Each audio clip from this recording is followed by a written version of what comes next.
I want you to kill all the golfers on the course. Sir, if I kill all the golfers on the course, won't they lock me up and throw away the key? Golfers, the funny rodents! Well, I'm expecting now to open the game with assistant groundskeeper leading the Masters. Minnesota, of course, coming up Saturday. Well, it's a little bit of a Cinderella story with the Minnesota Golden Gophers. They're undefeated, and Penn State is about to play them. Blue White Tailgate is about to start.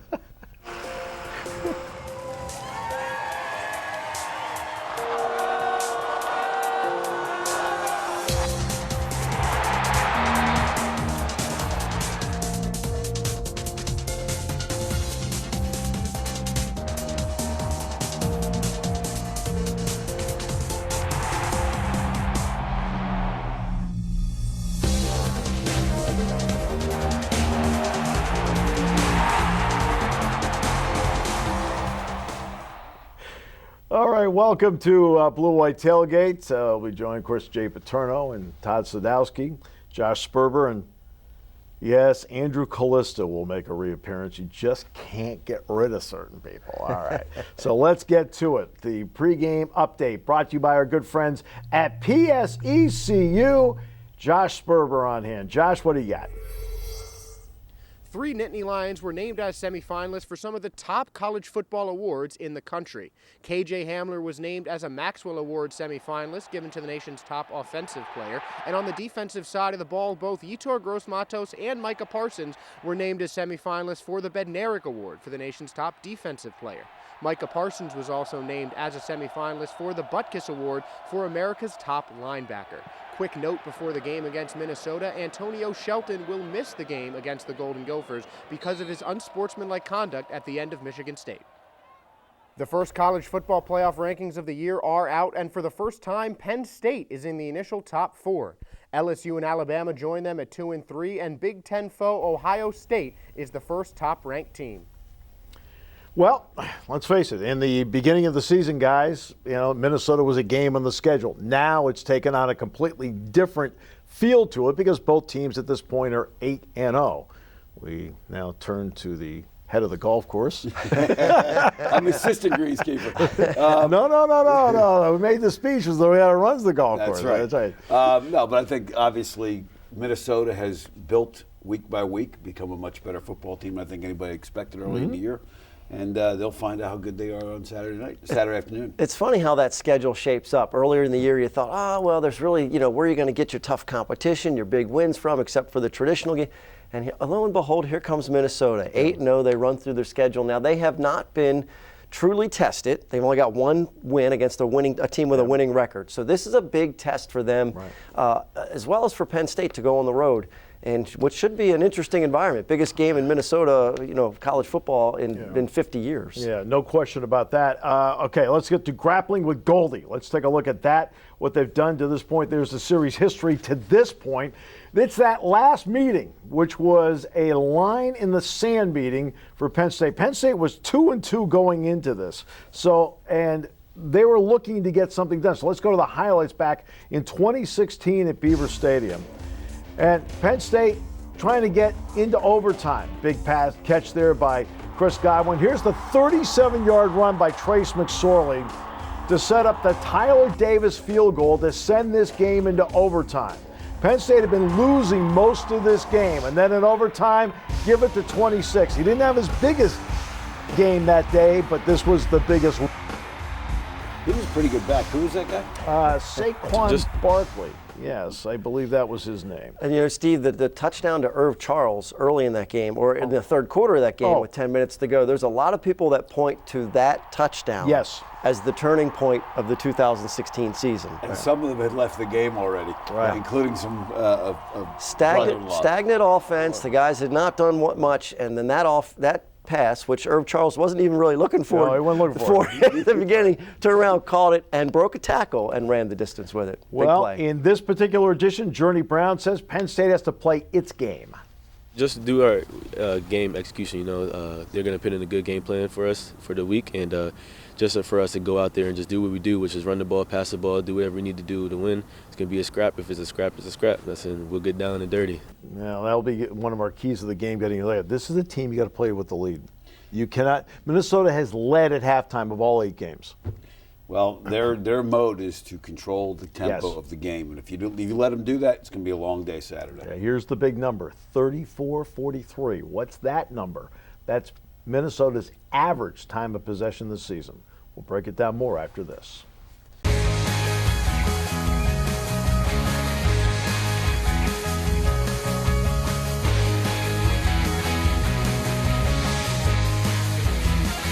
Welcome back. Time to take a closer look at Minnesota, coming in at 8-0 in the season, and that means we go right to our McClanahan's Coaches File, brought to you by our good friends at McClanahan's Penn State Room in downtown State College.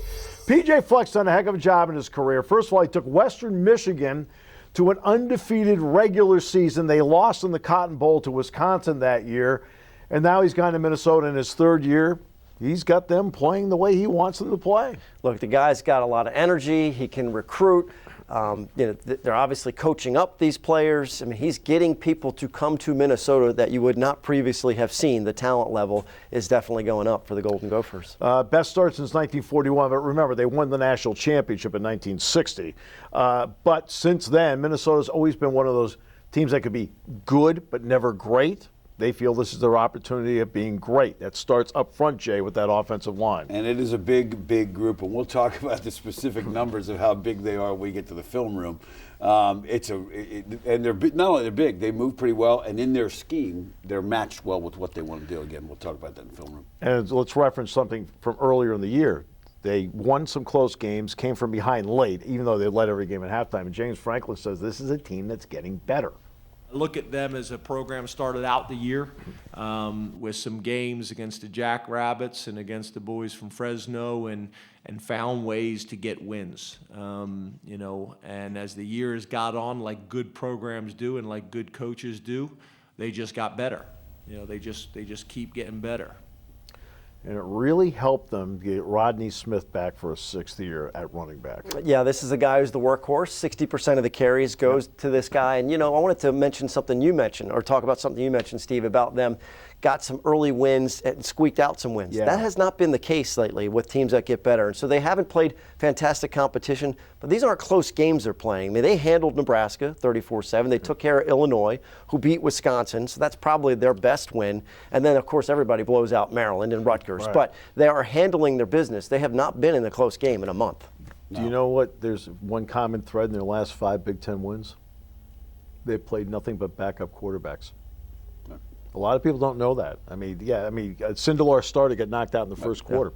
All right, so now let's get to Tanner Morgan, their quarterback. He was going to be the backup at the beginning of the year. An injury opened the door for him, and he's performed very well. Done a nice job, and I think one of the things that really jumps out is they like to attack the ball down the field. They're going to throw this thing down the field. Their top receiver averages over 20 yards per catch, which is a big, big number. Which is Bateman, by the way, and not Johnson. Right, and so, they're going to attack you downfield, and then you match that with probably the best the best running back Penn State has played to this point. Yes. And so you've got 2 of the top 4 receivers in the Big Ten in terms of receiving yards. You got one of the top quarterbacks in terms of passing efficiency, and you got one of the top running backs. So it gives you a lot of things you got to worry about. Well, you mentioned Bateman. Look, this receiver group, and it's funny, a quick story about a guy I work with who's from Minnesota. He's complaining about the X's and O's. He's like, he's got 2 NFL wide receivers, and well, stop right there. You got 2 guys that have NFL potential at wideout. So, they figure out some of the X's and O's issues, whatever, to have that ability. And that's not even including Chris Altman-Bell, who has 17 catches before him for touchdowns. So if you forget about that guy, he can strike and get in the end zone. All right, so Journey Brown says that when you look at the Minnesota defense, they also bring some interesting parts to the table, too.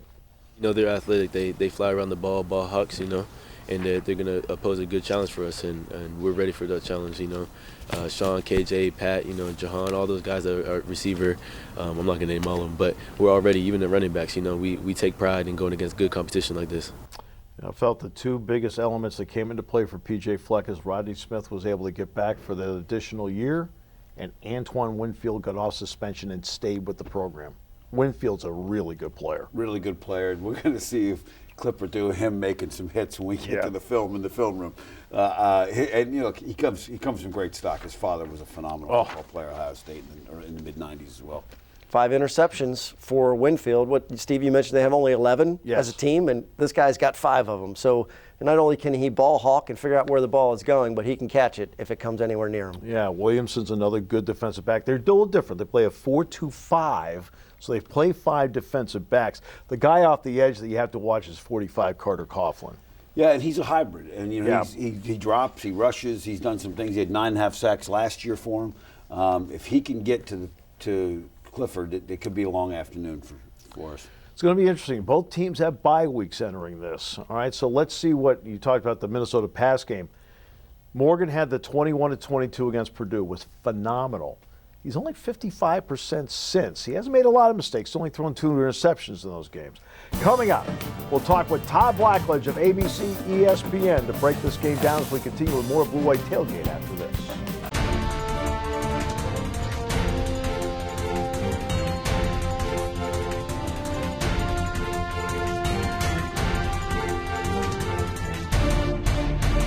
Welcome back. He is unquestioned as one of the best in the business. Todd Blackledge from ABC ESPN. First of all, Todd, welcome. Great to have you with us. Well, it's good to be with you guys. Exciting weekend ahead. Yeah, no question about that. And this will be the 3rd game you've had Penn State this year. You had them with Pitt, and then you came back and you had them with Michigan State. So in that period of time, Todd, what did you see from the Penn State team that played Michigan State despite the bad weather as opposed to the team you saw against Pitt earlier?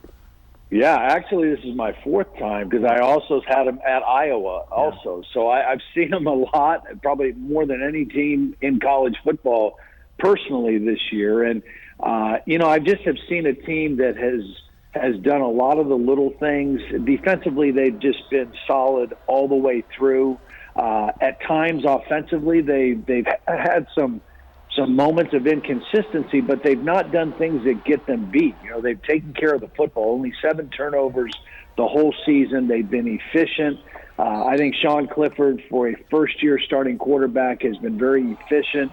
He's been a good decision maker. Other than the one that he threw up there at Michigan State was about the only bad decision that I've seen him make. So, they've taken care of the football. They've leaned heavily on an outstanding defense. They've been really good in the special teams. And it's a team that I think has kind of proven their mettle because they went on the road to a tough place at Iowa and won. They came back and won an emotional game against Michigan. Then they went on the road again in bad weather and won at Michigan State. So, I think they've got to be feeling good about what they have as a football team right now. Hey, Todd, I know you've done a bunch of Big Ten games, obviously, as well. What does it tell you with the playoff standings coming out that a Big Ten team is 1-4 ahead of a Clemson and Ohio State's ahead of LSU and Alabama? What does that tell you about the perception of the Big Ten nationally, and do you agree with that? Well, I do think I think it's a good sign for the Big Ten. We're kind of used to seeing the SEC with 2 teams up there pretty much on a consistent basis. Having said that, I don't think the first ranking is a telltale deal. I think it's cool for Penn State and for Ohio State to both be in there. I'll be shocked at the end of this month and the first week in December if Clemson is not undefeated and not one of the 4 playoff teams. I think they probably have the easiest road to get there at this point. So, and I think they're a great football team. So there's a lot of big games left to be played. Obviously, 2 of those teams in the top 4, Alabama and LSU, square off this weekend. And, so that will affect things as we go forward with the college football playoff ranking. Todd, I know you pay a lot of attention, of course, to the quarterback position and Sean Clifford, but I want to flip it to the defensive side of the ball and a position group, the linebackers, that, of course, Penn State is known for, and how much they've recruited that particular position. It's really turned into an area of strength quickly. Can you talk about that group and the test that they're going to face, not only against Minnesota with their rushing attack, but Ohio State in a couple of weeks? Yeah, well, it's a very impressive group, and when you look at their starting 3, it's kind of interesting because you've got kind of the rangy, athletic guys in Micah Parsons and Cam Brown that they use in a lot of different ways to rush the quarterback, either inside or outside, make plays all over the field. And then you've got Jan Johnson, who's kind of the glue of the defense right there in the middle and a very solid player not as loud as those other two guys, but a very solid player in his own right. So it's an outstanding starting group. And then I'm also impressed with the depth and the guys that they roll through there at the linebacker position. So it's obviously a position group that they've recruited extremely well. Brent Pry's done a great job with that group. And, their challenge this weekend will be against a team that really loves to run the football. And, I'm impressed with what I've seen in Minnesota. I don't think that they've played the kind of schedule, and they certainly haven't played the kind of defense that they'll face with Penn State, but they're big and physical up front. They've got a quarterback that's very similar to Sean Clifford in the sense that he's efficient and makes good decisions, and he has a high average of yards per attempt down the field. But it all is based off of their running game. Again, they're big and physical up front. They have 3 or 4 guys that can run the football. They've got a guy who runs Wildcat quarterback for them, who's a big wide receiver, a converted quarterback, when they get in short yardage and goal line. So it will be a physical challenge and a physical test for the Penn State defense because of how well Minnesota has run the ball over the last month. And you talked about how they've run the ball. Their average time of possession is 34-43, but they can mix in the pass. When you look at the wideouts for Minnesota, Todd, what strikes you about them? Physical. They're big. They're a good-looking group of wide receivers, and again, it kind of plays well with what they like to do. And, when you can run the football and you bring extra attention to the line of scrimmage, that leaves you with a lot of single coverage and one-on-one matchups. And that's where they utilize that with their wide receivers. Again, Tyler Johnson is their leading receiver, but they've got a group of them in Ottman, Bell, and Bateman as well that are outstanding prospects and look good going down the field. They run slant routes really well, use those big bodies, but it all stems off of their ability to run the football and get those guys isolated in one-on-one coverage. Todd, absolute pleasure. Really appreciate the time. Look forward to seeing you on Saturday. Yep, me too. It's going to be a lot of fun up there. Todd Blackledge joining us from ABC ESPN. We'll come back with more in a moment as we continue with Blue White Tailgate.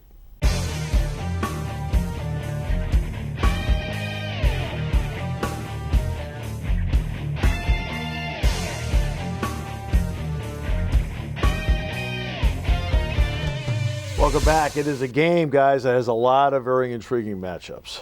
I'm looking at it from Penn State's offense against Minnesota's defense. A lot of people are talking about the other side of it as far as Minnesota's offense attacking Penn State's defense and hold up.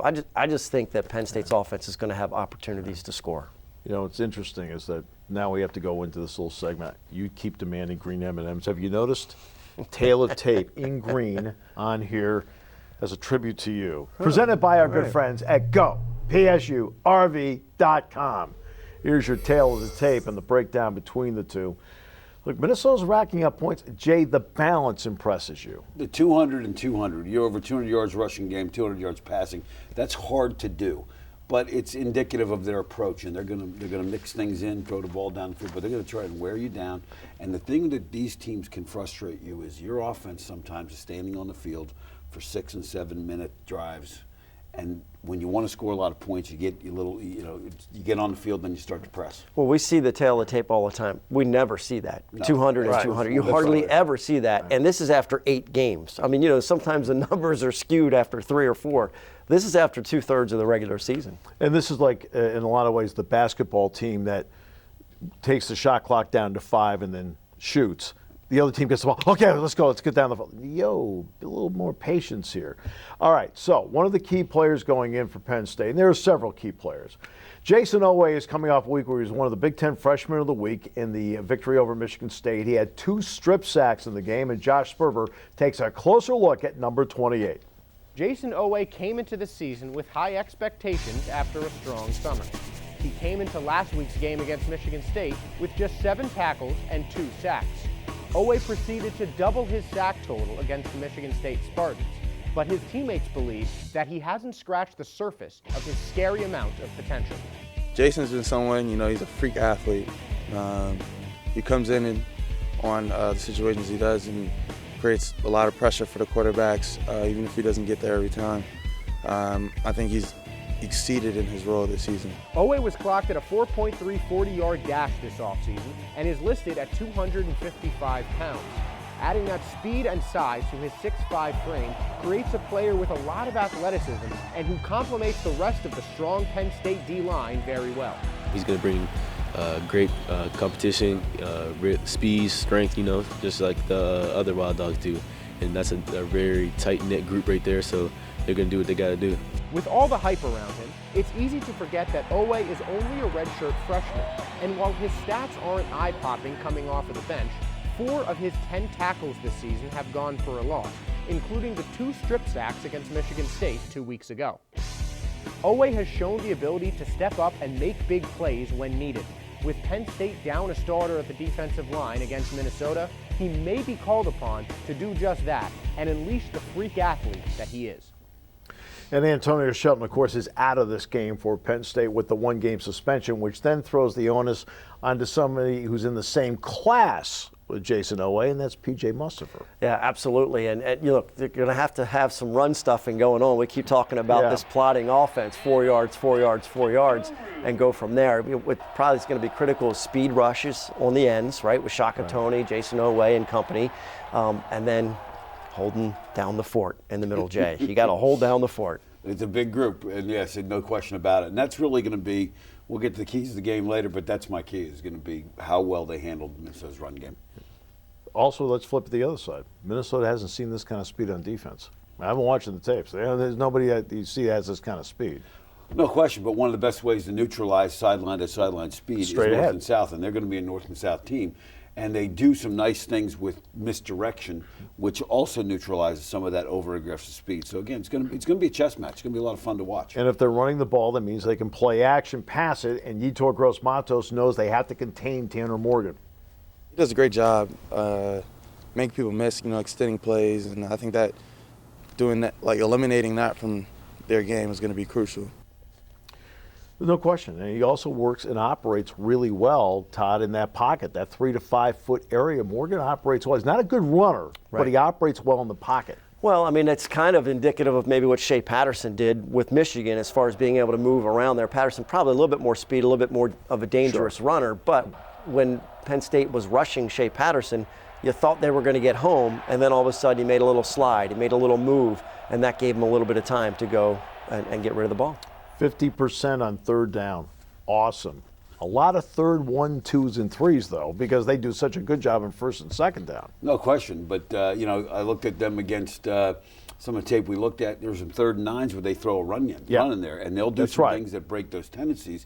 And when you got that defensive line flying up the field trying to get a sack, and all of a sudden the back splits it, so they can put some pressure on you. Planet Fitness defensive player to watch in this one. Brought to you by our good friends at Planet Fitness. Todd, who's your player to watch? I'm going to go with Cam Brown. I think that Jan Johnson's obviously going to play his position well. He's going to be reading what's going on. Micah Parsons just can really cover so well, some end-to-end, side-to-side. I think it's going to free up Cam Brown to do some things. I'd look for him to have a good game, maybe to create a turnover or two. I'm going to go with staying with the linebackers, Cam Brown and Micah Parsons as well, because that run game, they're going to be in the box. That run game is going to come right at him. And Parsons, you look at his tackles, he's almost 55-60% of them are assists. He's got to make some plays himself in this game. Combo inside, Mustipher and Robert Windsor. I think those two have to then set up the linebackers that you're talking about. If they can set up if they can either make plays themselves or set up the linebackers, act like offensive linemen, then I think it changes the dynamic of the game. And so I look at those two guys. All right. Still have the film room to come. And no, Jay is not going to review Caddyshack, despite what you think. We'll come back with more as we continue after this.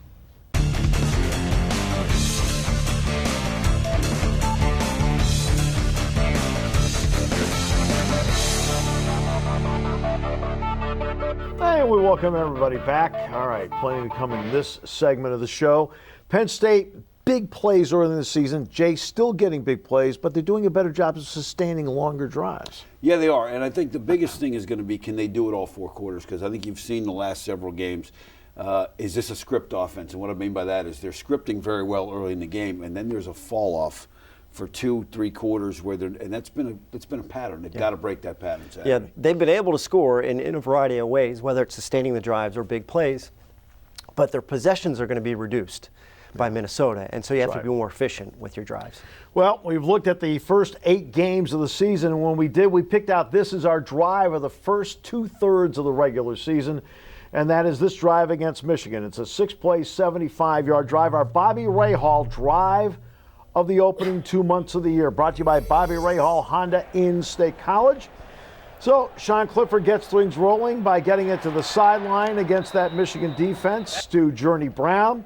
Then he's going to come right back with this one here. Pops it over to KJ Hamler, who shows he can be tough over the middle and not just make the big play, which eventually will come into play here as he gets it down the field, 53 yards and a touchdown. 6 plays, 75 yards, the last 53 on that play. And they needed that score. Yeah. Yes, they did. They needed every score. Later. Yeah. We didn't think that would come into play necessarily early in the game, but it did. All right, so now let's get to our tale of the tape, brought to you by GoPSURV.com. And this time we're going to take a look at that Penn State offense and the Minnesota defense that hardly anybody really talks about.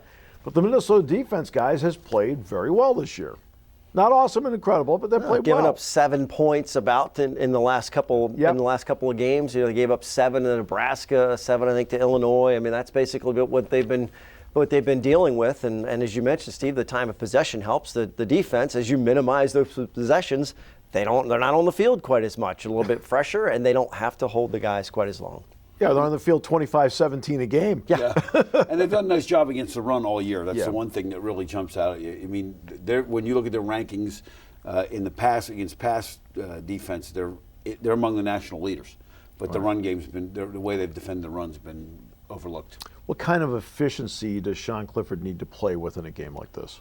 Well, I think there's no question Minnesota leads the Big Ten in interceptions, so he cannot turn the ball over. You want to get if you want to get in trouble in a game like this, shorten your possessions by turning it over and giving Minnesota short fields a good way to do it. Well, and what's the other word we've been using is patience, right? I mean, you have to be patient. Yeah. So if you're struggling or if the offense is a little slow, you're maybe behind, you're trying to force a play, that's going to be a real test for Sean. Look, what is manage the situation, not manage the game necessarily. I can make big plays, but manage the situation, where you're at in field position, what's happening in the game, where you're at with everything, and avoid that big costly mistake. He's done a great job of it so far. And normally, Todd, Minnesota's a team, you play a team Pat Freiermuth, all right? You match them up with a linebacker or a safety. This is a little different. They're a 4-2 linebacker, 5 DB set. You got to give up something when you try to guard Pat Freiermuth. So if you're going to be a 4-2-5, you're going to try and guard him with a defensive back. Guess what? He's going to be a lot bigger than that guy. So he's going to have positioning on him, and maybe you loft one up, maybe whatever it may be. You're not going to beat him necessarily with speed. You try and put a linebacker on him, and he can beat you with his speed also. Penn State, by the way, outstanding this year in the red zone. James Franklin says that needs to continue. I think literally every aspect is going to be important. Going on the road and kicking field goals, obviously is good and important, but being able to go on the road and score touchdowns in the red zone is critical. It's hard to get down there, so when you get down there, you gotta make the most of it. James Franklin also says that you need to end every drive with a kick. Well, when they've ended it with Blake Gilligan, they've had tremendous results. Andrew Callista takes a closer look at the senior from Georgia. He came from Georgia in search of something different. He wanted a college town.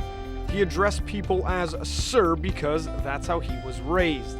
Now a team captain, Blake Gilligan found a way to kick it in Happy Valley. I think it's been really, really smooth. I think at Penn State particularly, there's a lot of people and resources in place for you to be very comfortable coming from far away from home. That is where the story begins for Blake.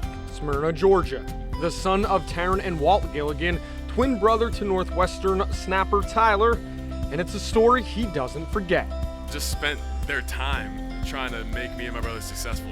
That looking back on it, hindsight's always 20/20. You wish you could be more appreciative and thankful and gracious and stuff like that, but this is how I'm trying to pay them back now, by being the best man on and off the field that I can be. His accomplishments dot the record books at Penn State. He collects backpacks for a cause and has a perfect 4.0 GPA, and he is one of the most celebrated Nittany Lions. I don't like all the attention, really. My job isn't that flattering.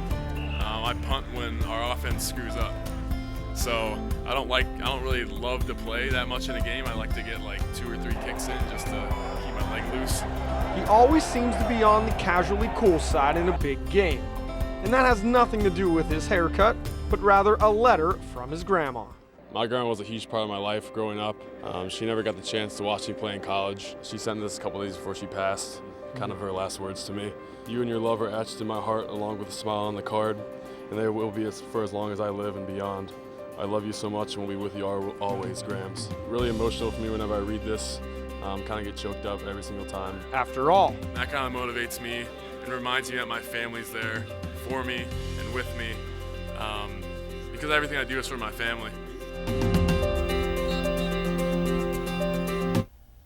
A nice story by Andrew, who used to be a Blue White Tailgate regular, now a Blue White Tailgate contributor. And Jay, it's a reminder that these guys really grow up at college, right? Just like a lot of us. And for a guy like Blake Gillikin, he's a punter, he's a captain. That says a lot about the kind of person that he is. No question. And I think, it's easy to get mad at kids when they don't do certain things on the field or as a fan. But you got to remember, these guys are human, and they have things in their life that are important to them. All right, offensive players to watch, courtesy of our good friends at Planet Fitness.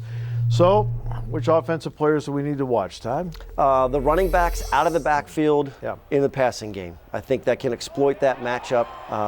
Whatever 4 they use, I think they can exploit that. I think it's going to be important to get another receiver established in this game because the safeties are good for Minnesota, and they'll be in position to try and take away the inside guys. Walker, Gonzalez, Bennett, Thorpe, Fries, Holmes, and Miranda. Those 7 guys need to protect and get that running game going. All right. Coming up, the film room. Okay, don't pay attention to the introduction. It's going to break the actual film down.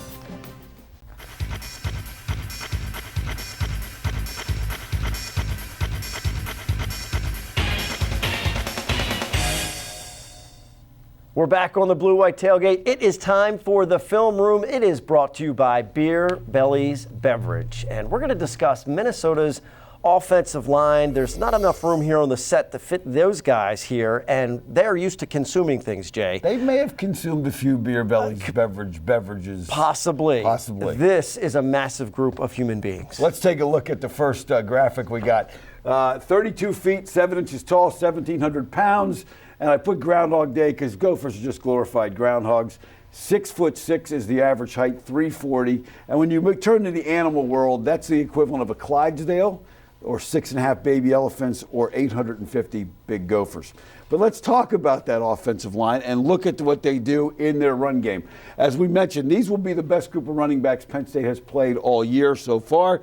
Probably the best offensive line. They are going to move in a zone scheme and move people off the ball. Their running back's going to stretch this thing and cut, and take a look at how that happens on film. That running back is going to get behind that line, sprint to the sideline, get everybody running, and then cut back. And those are the kind of things that can give a aggressive, speedy defense problems like Penn State. You see how he cuts back against there. And again, they've moved that entire defensive line not only downfield, but they've displaced them laterally as well, and that's the problem that you're going to have if you're playing these guys. Now, coming right off that same kind of action, they're going to bring that tight end backside again. They're going to bring the back this way, and now they're going to show the same run blocking and keep that defensive end from chasing by just getting out here and dumping it to the tight end in the flat, and take a look at how effective this is. Again, this is one of those things, and those linebackers at Penn State have got to be able to kind of see the difference between the run and the pass, the quarterback pulling the ball out. And again, there's a nice easy throw, gain of 7-8 yards, and again, keeps them on schedule. The other thing they like to do is they like to get the ball downfield off their play action. Here again, you're going to see that big offensive line come off the ball, hit that front of Nebraska here. Both linebackers coming downhill, and now that puts a lot of pressure on the secondary with deep throws. 19 big pass plays, 1 out of every 6 completions has been for 23 or more yards, and let's take a look at this one on film as well. Again, look at that offensive line come off the ball, they hit people, and now the quarterback backs up. He's got a receiver downfield, and again, big plays down the field with the pass game, and that can be a problem. Last thing we want to look at is some other ways they get their wideouts the ball. In the red zone now, you're going to see wideout screens. They hit 80% of the time they hit the red zone, they're scoring touchdowns. Here again, you're going to see linemen downfield blocking secondary guys, which nobody in the secondary likes to see, and they're going to get the ball to the wideout. Let's take a look at how that happens on this one. Again, quarterback, nice easy throw out to the wideout, and now you got to find them going through all those big bodies downfield, and that can be a problem. So Penn State's got to be ready for that. Look, red zone's going to be huge, right? Keep them the field goals while you score touchdowns. So how are they going to score touchdowns? Let's flip it. Let's go to Penn State's offense against Minnesota's defense. A lot of challenges here, and let's talk about the pass defense you're going to see from Minnesota. Let's take a look at that graphic and look at their national ranks. 9th in the country in interceptions, 5th in the country in pass efficiency defense, 9th in passing yards allowed, and 21st in turnover margin. Again, that could be the difference to the game. But let's take a look at how they get that done, and let's look at their base defense. Steve talked about being kind of a 4-2-5. It's almost really a 3-2-5 because their defensive end is a hybrid who will drop and rush. They're very aggressive with their safeties. You're going to see on this run play, when we look at it, he's going to come downhill and get in the backfield. And then when you look at the late run players over here, they now give themselves a chance to double up the slot KJ Hamler. So let's take a look at this on film. You're going to see this run play. There's Winfield right there, who we've talked about already. There he is in the backfield getting involved in a tackle a yard deep. So again, how do you take advantage of this defense? You're going to have to be patient and make outside throws. And then you're going to have to show play action with the tight end blocking or a receiver blocking to get him downhill. And now you've got one-on-one over the top. Can Penn State get that third receiver to do some things this week? Let's take a look at the film here. Again, tight end blocks, Winfield steps down, post gets behind him, and Nebraska's quarterback misses it. But again, those are the opportunities you got to take advantage of when you have them. Now, the other thing you're going to get into their defense now is when you get into trips now, and I expect Penn State will do so. You've got Freiermuth now here, and they're keying the slot receiver with him, keying the tight end here. He's also keying front side to see if he can help with Freiermuth, which leaves you one-on-one here. So you got to get this guy involved in the pass game, and Winfield is also a big hitter. So take a look at this one now. They get the back out of the backfield on this wheel route, but watch the impact there when Winfield gets there. That's something you don't want to see happening, so you got to be ready to do that. Now, you get to some third downs now with them, and first downs are going to blitz you. Again, here you're going to see this hybrid defensive end / linebacker we talked about is going to drop. They're going to give you an overload blitz to the field, and again, Penn State's got to be willing to swing that protection and take care of those when they go from a 2-safety high defense to a 3-safety high. Take a look at the blitz here on this one. You're going to see the slot guy come in, comes unblocked, and now he's hitting the quarterback in the backfield, and that's a problem for you in those situations. All right, good stuff, and this is great stuff. Okay, the 150th anniversary of college football this past week, right? Rutgers and Princeton's played. Jay's a bookworm, and it may have something to do with LSU, Alabama, and Bama's former coach. This is a letter I got in 1982. I was a 13-year-old 8th grader at Park Forest Junior High School, and we wrote letters to people for National Library Week. And Todd's going to read this while we put it up on the screen for you guys at home. From Paul Bear Bryant. Unfortunately, Jay, when I was in school, I did not do much reading in the library. This may be the reason I have such a difficult time now in more ways than one. I do highly recommend that students go to the library and fully cooperate with the librarians. Wish I had not just sat there looking at a book and thinking about football. This is great stuff. Give my best to your father. We'll give our best picks and keys coming up on the Blue White Tailgate.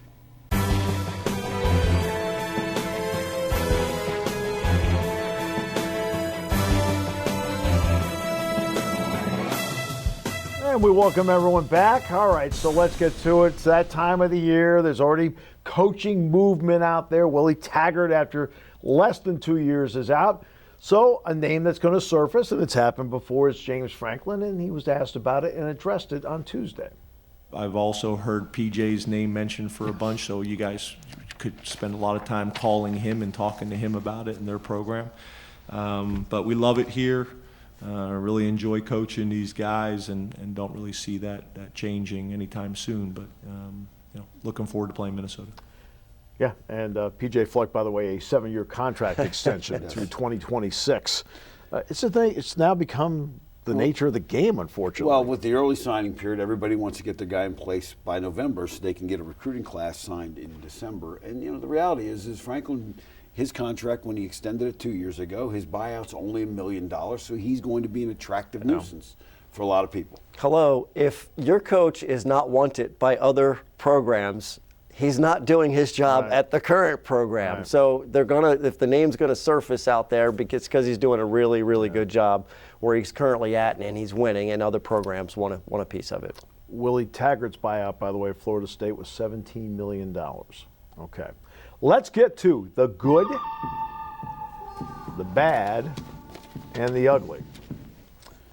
All right, so I get the good, and we talked about this before. Jay gave me a great idea for the good. It's the cat on the field at MetLife Stadium, and Kevin Harlan on Westwood One describing the cat getting into the CD whatever red zone, scoring a touchdown. It was one of the great play-by-play moments ever. Kevin Harlan is one of the best in the business anyway. The good. Someone that appreciates good play-by-play, Steve Jones. All right, I got the bad, and it's the Big 12 in the college football playoff. You go 1, 2, 5, 6, 7, 8, 9?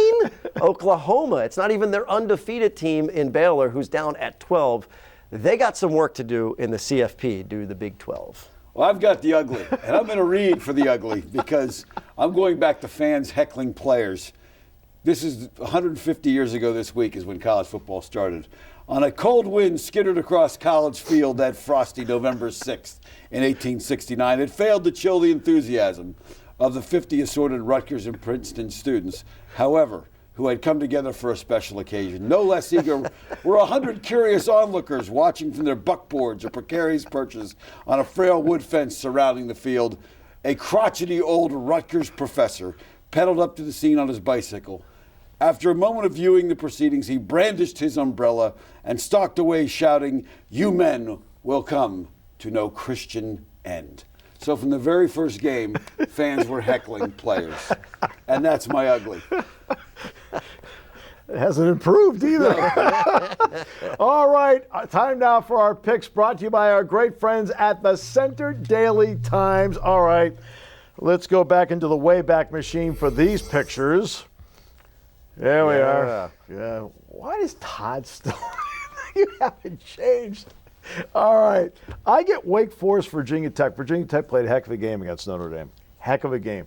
But Wake Forest, they're going to try and run 85 to 95 plays. They can wear you down even on the road. I'm going to go with Wake. Todd, what do you got? K-State at Texas. That's the Big 12, aforementioned Big 12. Kansas State at Texas. And just to create some more chaos, the Longhorns are going to win this game. I believe they're going to knock off K-State. Wow. Josh, what do you got?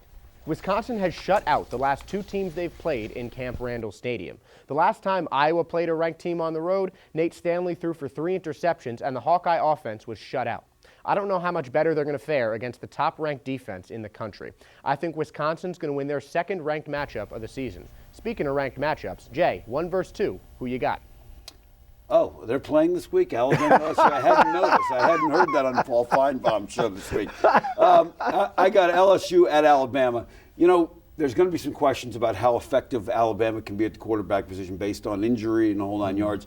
But I think Alabama has developed a really, really strong power run game. Yeah. LSU's defense, I don't think, is going to handle that very well, combined with the threat of the receivers. I think Alabama wins this one at home. Okay, so now let's get to the Blaze Alexander Keys to the Game, brought to you by Blaze Alexander Family Dealerships. My one key, I'll just go right out. You got to play with the lead in this game. You've got to make Minnesota play from behind. They play with the lead? Ooh.